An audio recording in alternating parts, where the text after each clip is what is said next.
এদিকে ঈদ উপলক্ষে মানিকগঞ্জের ৭ উপজেলায় প্রস্তুত ১,০০,০০০ গবাদি পশু। আরও খবর জানাতে মানিকগঞ্জের হরগজ গরুর হাট থেকে সরাসরি যুক্ত হচ্ছেন সহকর্মী হাসান ফয়েজি। ফয়েজি, গরুর হাটের প্রস্তুতি এবং বেচাকেনা কেমন দেখছেন জানাবেন।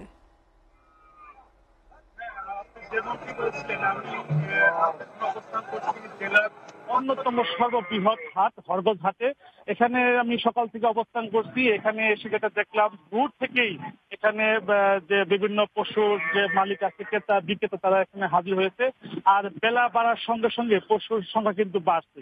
আর আমি একটু জানিয়ে রাখি, এই মানিকগঞ্জ ঢাকার অত্যন্ত কাছের জেলা হওয়াতে এই জেলাতে কিন্তু প্রতিটি বাড়িতে একটি করে খাবার, প্রতিটি বাড়িতে কিন্তু বিভিন্ন গরু ছাগল লালন পালন করা হয়।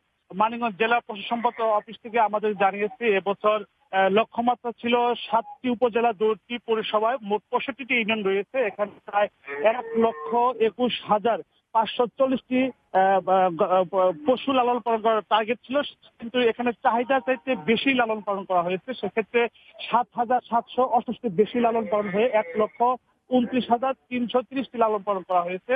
এখানে আপনাকে তো বলে রাখি যে পশুকে কেন্দ্র করে একটি পশুকে নিয়ে সংবাদ প্রচার করা, লাইভ করা, সেটি কিন্তু মানিকগঞ্জ জেলা প্রথম হয়েছিল। আজকে যে বিভিন্ন জেলাতে পশুর নামকরণ করা হচ্ছে, জায়েদ খান, অন্যান্য, সেক্ষেত্রে সাটুরিয়া ও মানিকগঞ্জ কিন্তু সেটি রেকর্ড করেছিল। পরপর 7 থেকে 8 বছর তারা সবচেয়ে বেশি ওজনের পশু লালন পালন এই মানিকগঞ্জে হয়েছে। সেটি আপনারা সামাজিক যোগাযোগ মাধ্যমে সার্চ দিলে সিংবাদ, লক্ষ্মী সোনা এরকম নামের পশু কিন্তু ছবি চলে আসবে। তারা এখানে 48 মন 52 মন পর্যন্ত পশু লালন পালন করেছিল, কিন্তু এই সমস্ত বড় পশুর দাম পর্যাপ্ত উপযুক্ত না পাওয়ার কারণে এই জেলার চাষিরা কিন্তু এখন 1 লক্ষ থেকে 2.5 লক্ষ টাকার যে পশু রয়েছে কুরবানি টার্গেট করে এই সমস্ত পশু এখানে বেশি লালন পালন করা হয়েছে।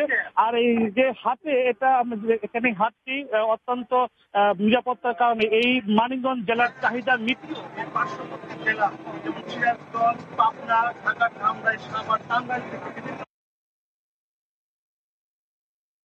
গবাদি পশু আসে। আবার জেলার বাইরে থেকেও যে যারা কোরবানি দিবে তারাও কিন্তু এখানে এই হাটে এসে তাদের পছন্দের দেখে শুনে তাদের গবাদি পশুগুলো, কোরবানির পশুগুলো এখান থেকে কিনে থাকেন।